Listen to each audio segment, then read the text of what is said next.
আসসালামু আলাইকুম everyone, welcome to my channel mission DMC with Sabiha. আজকে আমি আপনাদের সাথে আছি সাবিহা ইসলাম। বর্তমানে অধ্যয়নরত আছি ঢাকা মেডিকেল কলেজে। আমার চ্যানেলের নিয়মিত আয়োজনে আজকে আমি তোমাদের সাথে আলোচনা করব কিভাবে বায়োলজি প্রিপারেশন নিলে সহজে মেডিকেল ক্র্যাক করা সম্ভব। কেন বায়োলজির বিষয়টা এখানে আসছে? কারণ মেডিকেলে চান্স পাওয়ার ক্ষেত্রে কিন্তু সবচাইতে বড় উইপন হচ্ছে আমাদের বায়োলজি। বায়োলজির ক্ষেত্রে আমাদের দুটো বই পড়তে হয়, একটা হচ্ছে বোটানি এবং আরেকটা হচ্ছে জুলজি।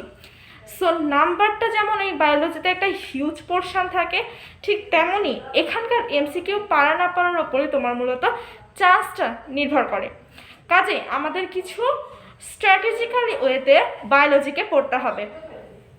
অনেক ক্ষেত্রেই আমি এখন যারা হচ্ছে মেডিকেল প্রিপারেশান নিতে যাচ্ছ তাদের কাছ থেকে শুনছি যে আপু, বায়োলজিটা যতই পড়ছি মনে থাকছে না, বা যতই পড়তে যাচ্ছি কনফিউজড হয়ে যাচ্ছি, কোথায় থেকে পড়বো, কতটুকু পড়বো বুঝতে পারছি না। তার থেকেও বড় বিষয় সেটা হচ্ছে আপু, এত এত ইনফরমেশান কিভাবে মনে রাখবো। এই সকল সলিউশনগুলোর জন্য আমি আজকে ভিডিও বানাচ্ছি।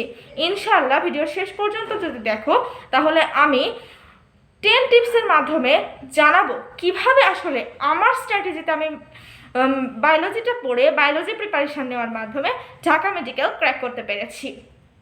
তাহলে শুরু করা যায়। প্রথম যে টপিকটা আমি বলবো সেটা যদি আমি বলি যে হচ্ছে বায়োলজি কেন একটা গেম চেঞ্জারের মতো কাজ করে। কারণ দেখো, মেডিকেলে 100 মার্কের মধ্যে কিন্তু 30% মার্ক তোমার থাকে হচ্ছে বায়োলজি থেকে, এবং বোটানি জুলজি দুইটা বই থেকে তোমার কোয়েশ্চেনটা হয়ে থাকে। কাজে তুমি যদি এই জায়গাটায় একটা ভালো মার্ক ক্যারি করতে পারো, এটা তোমার পুরো মেডিকেল অ্যাডমিশন টেস্টের 100 নম্বরের একটা গেম চ্যালেঞ্জার হিসেবে কাজ করবে। তাহলে এখন আপু, এটা তো অনেক ইম্পর্টেন্ট বোঝা গেল মেডিকেল অ্যাডমিশন টেস্টের জন্য, তাহলে আমি প্রিপারেশানটা কিভাবে নিব? তার জন্য তোমাদের কিছু জিনিস ফলো করতে হবে। সেটা হচ্ছে বায়োলজি এমন একটা সাবজেক্ট, এই সাবজেক্টটা আমরা গতানুগতিক ওয়েতে অন্যান্য সাবজেক্ট ফিজিক্স কেমিস্ট্রির মতো পড়তে পারবো না। এটার জন্য আমাদের নিজস্ব কিছু স্ট্র্যাটেজি থাকতে হবে, আমি সেগুলোই তোমাদের আজকে বলবো। তাহলে দেখো, বায়োলজির ক্ষেত্রে কিন্তু আমাদের সবচাইতে বেশি যে অংশটা সেটা হচ্ছে মেমোরাইজেশন পার্ট। অর্থাৎ আমাদের বেশিরভাগ চ্যাপ্টারই বায়োলজির যেগুলো আমাদের কনসেপ্ট বোঝার পাশাপাশি মুখস্থ বিদ্যা অনেক বেশি ইম্পর্টেন্ট। মানে মুখস্থ তুমি যত করবা, অ্যাক্টিভ রিকলের মাধ্যমে তোমার মাথায় যত ইনফরমেশান তুমি ঢুকাতে পারবা, তত বেশি আউটপুট তুমি পরীক্ষার হলে দিয়ে আসতে পারবা। তাহলে এখন কথা হচ্ছে আপু, এগুলো টপিকগুলো মনে রাখবো কিভাবে? আমার ক্ষেত্রে যেটা হতো, এত এত টপিকগুলো প্রথমত তোমার মাথায় রাখতে হবে যে আমার এই সব টপিকগুলো কখনোই মেডিকেল অ্যাডমিশন টেস্টের জন্য ইম্পর্টেন্ট না। আমাকে বুঝতে হবে কোন টপিকগুলো আমি পড়বো, কোন টপিকগুলো আমাকে বাদ দিতে হবে। বায়োলজির ক্ষেত্রে এই জিনিসটা ইম্পর্টেন্ট টপিকটা বুঝতে পারা হচ্ছে প্রথম তোমার চ্যালেঞ্জ। কোন জায়গাটা থেকে বেশি বেশি কোশ্চেন আসে বায়োলজির ক্ষেত্রে, সেই জায়গাটাকে আমার প্রথমে কনসেপ্ট বুঝে এরপর মুখস্থ করতে হবে। কমন মিস্টেক যেটা আমাদের বায়োলজির ক্ষেত্রে হয় সেটা হচ্ছে আমরা সবসময়ই মনে করি যে বায়োলজি মানে হচ্ছে মুখস্থ বিদ্যা, আমাদের সব কিছু চোখ বুঝে মুখস্থ করতে হবে। এটা কমপ্লিটলি একটা রং ধারণা। তুমি সব কিছু যদি চোখ বুঝে মুখস্থ করো, আলটিমেটলি কিন্তু পরীক্ষার হলে কি এত এত ইনফরমেশান কখনোই তুমি এমসিকিউতে সঠিকভাবে অ্যান্সার করতে পারবে না। তাহলে এখন কাজ কি আপু, আমরা কি মুখস্থ করব না? হ্যাঁ, আমাদের মুখস্থ করতে হবে, বাট তার আগে আমাদের বেসিক কনসেপ্ট আগে ক্লিয়ার করতে হবে, দেন আমরা মুখস্থ বিদ্যার দিকে যাব। এখন মুখস্থ করার ক্ষেত্রে আমি সবসময় টিপস অ্যান্ড ট্রিক্স ফলো করতাম। কেমন টিপস অ্যান্ড ট্রিক্স? আমার নিজস্ব কোনো নেমোনিক্স থাকলে আমি সেই নেমোনিক্সগুলো ফলো করতাম। আমি ইউটিউবে সার্চ করে বা বিভিন্ন চ্যানেল থেকে দেখতাম যে হচ্ছে ওই টপিকটার ওপর কোনো নেমোনিক তৈরি করা হয়েছে কি না। যদি না থাকতো তাহলে আমি নিজেই একটা নেমোনিক তৈরি করে সেখানে লিখে স্টিকি নোটে লিখে বইয়ের মধ্যে লাগিয়ে রাখতাম।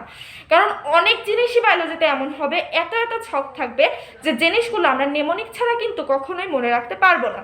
আর সব কিছুর জন্য নেমোনিক তো অবশ্যই না। যে জিনিসগুলো আমাদের পড়তে একটু কষ্ট হচ্ছে সেই জিনিসগুলোর জন্য আমরা নেমোনিক ইউজ করতে পারবো। নেমোনিক মানে হচ্ছে একটা মনে রাখার ট্রিক্স। এটা তুমি যেভাবে মনে রাখো, তোমাকে কিন্তু পরীক্ষার হলে গিয়ে যখন একটা কোশ্চেনের অ্যান্সার করবা, তোমাকে কিন্তু টিচার কখনোই প্রশ্ন করবে না তুমি এটা কিভাবে মনে রাখলা। তোমার সবসময় মনে রাখতে হবে যে এটা আমার মনে রাখতে হবে। এখন এনি হাউ এটা তুমি মনে রাখতে পারো, সেটা তুমি মুখস্থ করে হোক, বুঝে হোক, বা তোমার নিজস্ব কোনো ট্রিক্সের মাধ্যমে হোক। তার মানে মোট কথা তোমার বায়োলজিটাকে আয়ত্ত করতে তোমার নেমোনিক্স মনে রাখার কিন্তু কোনো বিকল্প নেই। আমার ক্ষেত্রে আমি হচ্ছে বায়োলজিটাকে যেটা পড়তাম সেটা হচ্ছে সেকেন্ড যেটা বলবো নোট করে পড়তাম। নোট কিভাবে করতাম, আমি বায়োলজির ধরো একটা চ্যাপ্টার স্টার্ট করলাম, তো আমি সেই চ্যাপ্টারটা খুললাম, খোলার পরে আমি হচ্ছে আগে একবার মানে আমার কনসেপ্টটা ক্লিয়ার করে সেটা রিডিং করে নিলাম ওই চ্যাপ্টারটা। প্রথমবার পড়লাম, আমার কিন্তু প্রথমবারেই সবচেয়ে মুখস্থ রাখতে হবে তা কিন্তু না, এটা কখনোই কিন্তু কেউ পারবে না যে প্রথমবার আমি যখন পড়ে গেলাম সব কিছু আমার মুখস্থ থাকবে, এটা কিন্তু কখনোই সম্ভব না। তাহলে কি করতে হবে, আমাদের হচ্ছে মুখস্থ বিদ্যার জন্য প্রথমে আগে গো থ্রু করে যেতে হবে একবার। এরপর আমরা হচ্ছে কি করব, অ্যাক্টিভ রিকল করব। অ্যাক্টিভ রিকলটা হচ্ছে আমার পড়াশোনার কিন্তু মেইন স্ট্র্যাটেজি ছিল, যে আমি একটা জিনিস পড়লাম, পড়ার পরে আমি চোখ বন্ধ করে সেটা মনে করার চেষ্টা করতাম যে এরপরে কোন টপিকটা পড়েছি, এর মধ্যে ইম্পর্টেন্ট লাইনগুলো কী ছিল, সেই লাইনগুলো আমি হচ্ছে মনে করার চেষ্টা করতাম। এরপর আমি বই খুলে দেখতাম যে হচ্ছে এই জিনিসগুলো তো আমি মনে করলাম, এই জিনিসগুলো আমার বাদ পড়ে গেল, এগুলো ইম্পর্টেন্ট ছিল তারপরেও আমার পড়া হয় নাই বা আমার মনে থাকছে না। তখন আমি বুঝে যেতাম যে এই জিনিসটা পড়ার জন্য আমার কি করতে হবে, নেমোনিক্স তৈরি করতে হবে বা কোনো টিপস অ্যান্ড ট্রিক্স ইউজ করতে হবে, তাছাড়া আমার এই জিনিসটা মনে থাকছে না। তাহলে আমাদের প্রথম হচ্ছে টার্গেট যেটা, সেটা হচ্ছে আমাদের একটা নোট, তখন আমাদের যে নোটটা থাকলো সেই নোটে আমরা লিখে রাখবো যে হচ্ছে এই টপিকটা আমার মনে থাকছে না, এই টপিক্সের কোনো টিপস অ্যান্ড ট্রিক্স থাকলে আমি সেটা তৈরি করে স্টিকি নোটে নিয়ে বইয়ে লাগিয়ে রাখতাম। সুন্দর ওয়েতে আমার বায়োলজি এবং মানে বোটানি এবং জুলজি বইটা কিন্তু গোছানো ছিল। এটা কি হবে, আমি আরেকটা থার্ড যে ক্রাইটেরিয়াটা বলবো যে রিভাইজ। বায়োলজির ক্ষেত্রে কিন্তু রিভিশনের কোনো বিকল্প নাই। প্রথমত আমাদের কি করতে হবে, যখন আমরা এখন আমাদের এমন হয় যে এত সাবজেক্ট, আপু প্রতিদিন তো রিভিশন করার টাইম পাই না। এইটা রিভিশনের স্ট্র্যাটেজি আমার যেটা ছিল সেটা হচ্ছে আমার তো নিজস্ব একটা রুটিন থাকতো।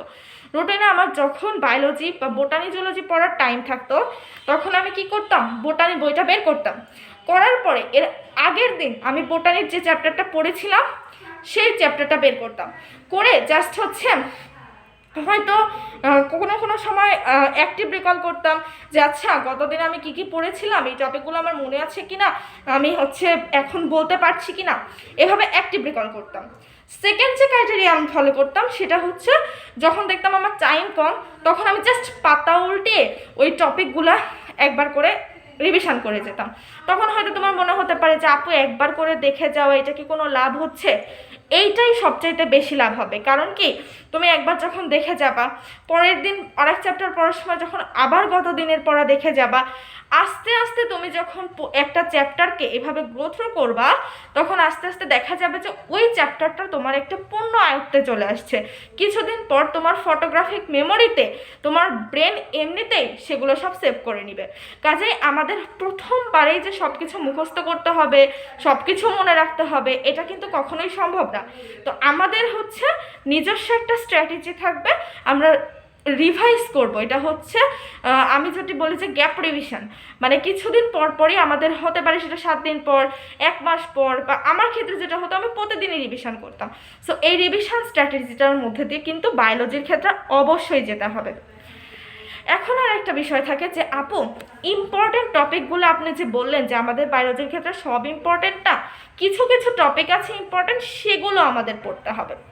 তো এটা আমি কিভাবে বুঝবো, এর ক্ষেত্রে তোমার যদি মেডিকেল অ্যাডমিশন টেস্টের কথা আমি বলি তাহলে তোমার বিগত বছরের কোয়েশ্চান আছে, বিগত বছরের কোয়েশ্চানগুলো তোমার কি করতে হবে, একবার দেখতে হবে যে কোন কোন টপিক থেকে বিগত বছরে কোয়েশ্চানগুলো আসছে। তখন তোমার ওই টপিকগুলোতে বইয়ে বের করে সেখানে তুমি ম্যাথ লিখে রাখতে পারো, ডেন্টালে আসলে ড্যাট লিখে রাখতে পারো। এভাবে তুমি হচ্ছে পুরো বইটাকে মানে ওই চ্যাপ্টার পড়ার সময় ওই জিনিসটাকে মার্কিং করে রাখবা।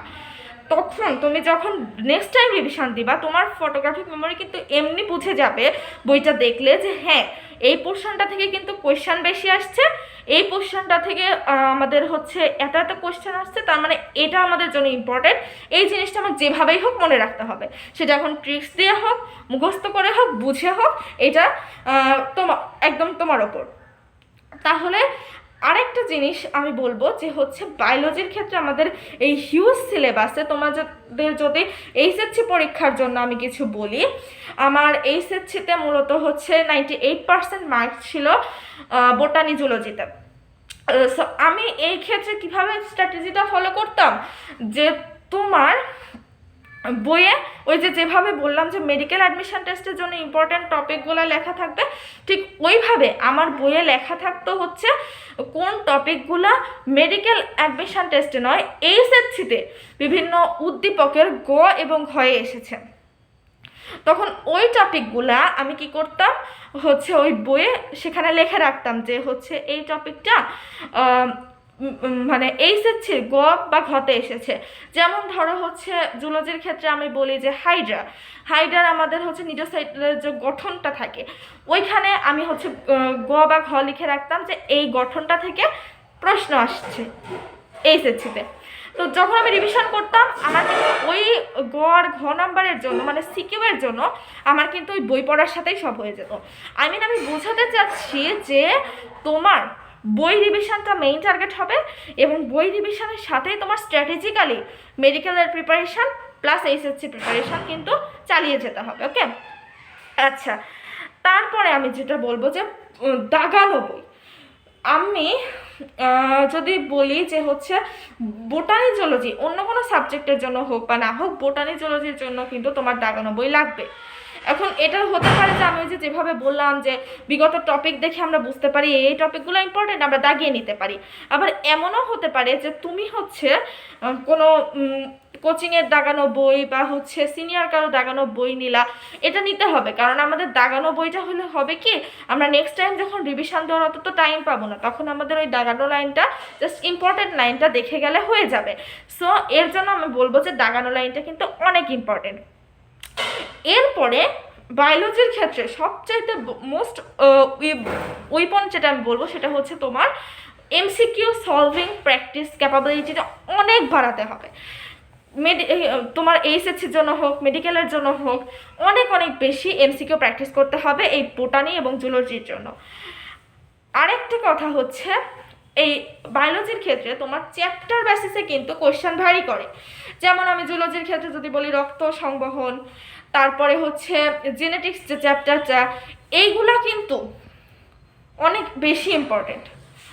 তারপরে হচ্ছে আমাদের মেডিকেল টার্মের সাথে রিলেটেড যে চ্যাপ্টারগুলো, পরিপাক শোষণ, এই চ্যাপ্টারগুলো কিন্তু বেশি ইম্পর্টেন্ট। সো আমাদের পড়ার সময় চ্যাপ্টারগুলোও কিন্তু একটু ভালো করে পড়তে হবে। এভাবে চ্যাপ্টার প্লাস চ্যাপ্টারের ভেতরকার জিনিসগুলো কিন্তু যেগুলো মোস্ট ইম্পর্টেন্ট সেগুলো ভালো করে পড়তে হবে, অন্যগুলো জাস্ট আমাদের কনসেপ্ট ক্লিয়ার করে পড়ে যেতে হবে। এরপরে আমি বলবো যে তোমার রুটিনে বায়োলজিকে কিন্তু অবশ্যই রাখতে হবে, বায়োলজি রুটিনে রেগুলার রাখতে হবে। অন্য কোনো সাবজেক্ট এমন হতে পারে তুমি একদিন পর পর রাখলা বা কিছুদিন পর রাখলা, তাও কিন্তু তোমাদের ওই জিনিসটা মনে থাকবে। বাট বায়োলজির ক্ষেত্রে তুমি যদি রেগুলার না পড়ো, এই দুটো সাবজেক্টে রেগুলার টাইম না দাও, কখনোই কিন্তু ভালো করতে পারবে না। কাজে এই দুটার উপর অনেক বেশি জোর দিতে হবে। আর আরেকটা যদি স্ট্র্যাটেজি আমি তোমাদের খুব রিসেন্টলি এইচএসসির জন্য আমি যদি কিছু বলি বায়োলজির কথা, তাহলে তোমাদের এইচএসসিতে ডায়াগ্রামের ওপর আমি সবচাইতে বেশি জোর দিব। কারণ আমার এক্সাম স্ট্র্যাটেজিতে আমি এইচএসসি যখন এক্সাম দিতাম, আমি মোস্ট প্রবাবলি সবগুলা প্রশ্নের গ এবং ঘতে আমি যতটুকু পারতাম ডায়াগ্রাম ড্র করার চেষ্টা করতাম এবং লেবেলিং সহ। অনেকে এখন আমাকে বলে যে আপু আমি তো অত ভালো আর্ট করতে পারি না, আমি আঁকালে দেখতে অনেক বাজে মনে হয়, কি টিচার কি মনে করবে বা এরকম অনেক কিছু, যে আমার চিত্র ভালো হয় না। বায়োলজির ক্ষেত্রে এইটা চিত্র তোমার চিত্রাঙ্কন প্রতিযোগিতা না যে তোমার চিত্রকে অনেক সুন্দর করতে হবে, কালারিং করে অনেক সুন্দর করতে হবে, না।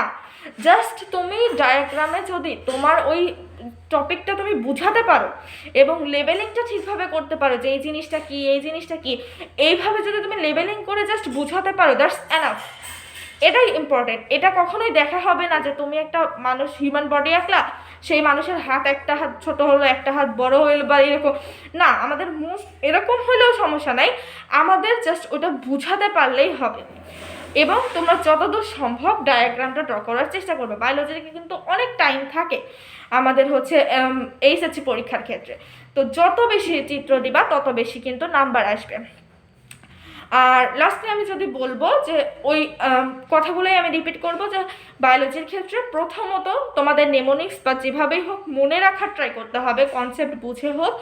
এরপর তোমাদের নোট করতে হবে, তারপরে তোমাদের হচ্ছে একটা রিভিশন প্ল্যান বা রিভিশন স্ট্র্যাটেজি ফলো করতে হবে, যে স্ট্র্যাটেজিতে তুমি হচ্ছে বারবার রিভিশন করে সেটা ফটোগ্রাফিক মেমোরিতে স্থায়ী করতে পারবা। এবং লাস্টলি আমি হচ্ছে এইচএসসির জন্য যেটা বললাম সেটা হচ্ছে তোমার ডায়াগ্রাম বা চিত্র লেবেলিং সহ সুন্দরভাবে প্র্যাকটিস করতে হবে। এই কয়েকটা স্ট্র্যাটেজি ফলো করে তুমি যদি জাস্ট বোটানি এবং জুলজির প্রিপারেশনটা নিতে থাকো, ইনশাল্লাহ এটা বোথ তোমার এইচএসসি এবং মেডিকেল অ্যাডমিশন টেস্টের জন্য অনেক অনেক হেল্প করবে। তাহলে আমাদের বায়োলজি দেখে কখনোই ভয় পাওয়া যাবে না।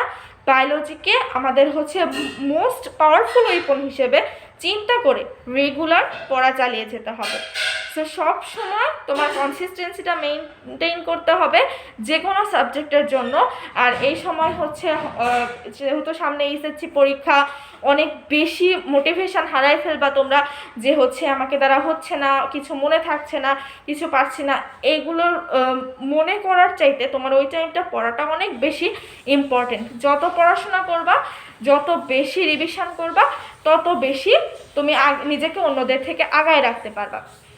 তাহলে আমার এই চ্যানেলটাতে আমি মূলত মিশন ডিএমসি উইথ সাবিহা, এই চ্যানেলটাতে আমি এর পরবর্তীতে প্রতিটা চ্যাপ্টার পাশাপাশি প্রতিটা সাবজেক্ট ওয়াইজ গাইডলাইন দেওয়ার ট্রাই করব, কিভাবে পড়লে তোমরা আমার মতো স্বপ্নের আঙিনা ঢাকা মেডিকেল কলেজে পৌঁছাতে পারবা এবং কোন কোন স্ট্র্যাটেজি ফলো করলে তোমরা প্রতিটা সাবজেক্ট, প্রতিটা টপিকস সুন্দরভাবে ক্লিয়ার করতে পারবা।